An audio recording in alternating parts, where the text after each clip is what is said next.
Hi everyone, இது சாட்டர்டேவோட mini vlog. நாங்கள் சாட்டர்டேனாவே எப்பயுமே விரதம் பண்ணுவோம். ஸோ அதை பண்ணி முடிச்சதுக்கப்புறம் இன்றைக்கி வந்து கொல்லிக்கு போகலாம் அப்படின்னு சொல்லிட்டு நாங்கள் கொல்லிக்கு கிளம்பிட்டோம். ஸோ அது எல்லாமே சூப்பராக ரசிச்சுட்டே போயிட்டே இருந்தோம். எங்களுக்கு ரொம்பவே பிடிச்சிருந்துச்சி. நான் இந்த மாதிரி அனுபவம் நான் அனுபவிச்சதே இல்லை. ஸோ செம்ம ஹாப்பியாக போயிட்டுருந்தேன்.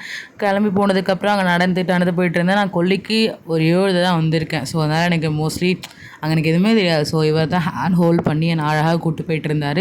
ஸோ நானும் ஹாப்பியாக போயிட்டு இருந்தேன். எங்கள் வீட்டுக்கு நியூவாக ஒரு காளைக்கன்று வந்திருக்கான். அதான் இவனை நான் நல்லா வீடியோ எடுத்துகிட்டு இருந்தேன். நான் வீடியோ எடுக்கும் போது என்னையே பார்த்துட்டு இருந்தான். இப்போ தான் எங்கள் மாமனாரை நான் காமிக்க போகிறேன். இவர் தான் எங்கள் மாமனார். எங்கள் மாமா எங்கள் வீட்டு பசு கூட எவ்வளோ க்ளோஸாக இருக்காங்க பாருங்களேன். நான் அவர் பிடிச்சிருக்காருன்ற தைரியத்தில் நானும் அதை பிடிச்சி விளையாடிட்டு இருந்தேன்.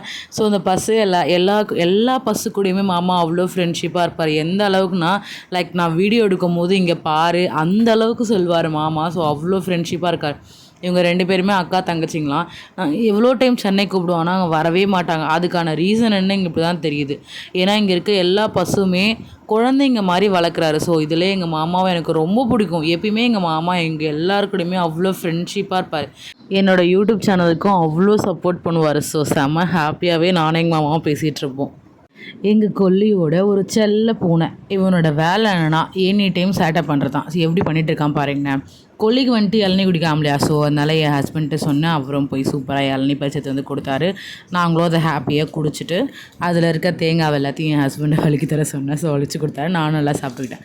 அதுக்கப்புறம் சன் சூப்பராகவே இருந்துச்சு. அந்த 2 தென்னை மரத்துக்கு நடுவில் அதை பார்க்கும் போது செம்மையாகவே இருந்துச்சு. அதையும் வீடியோ எடுத்துட்டோம்.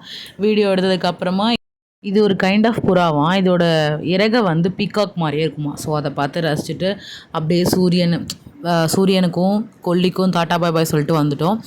எங்கள் ஊரில் வந்து இன்றைக்கி ஒரு name ceremony function Sunday. So அதனால் அதுக்கான டெக்கரேஷன் வேலைலாம் பண்ணலாமேன்னு சொல்லிட்டு எங்கள் அக்கா வீட்டுக்கு போயிட்டோம். ஸோ அங்கே ஜாலியாகவே ஃபுல் டெக்கரேஷனும் பண்ணிகிட்டு இருந்தோம். ஸோ பலூன்ஸ் எல்லாமே காற்று நிரப்பி சரி எங்கெங்கே எதெல்லாம் அடைக்கலாம் அப்படின்ற ஒரு பிளானிங்லாம் நானும் என் ஹஸ்பண்ட் எல்லாருமே போட்டோம். அங்கே இந்த அண்ணனுங்க எல்லாருமே ஒரு பிளானிங் மாதிரி போட்டு அதுக்கான திங்ஸ் எல்லாத்தையுமே கீழே எடுத்து வச்சிட்டோம்.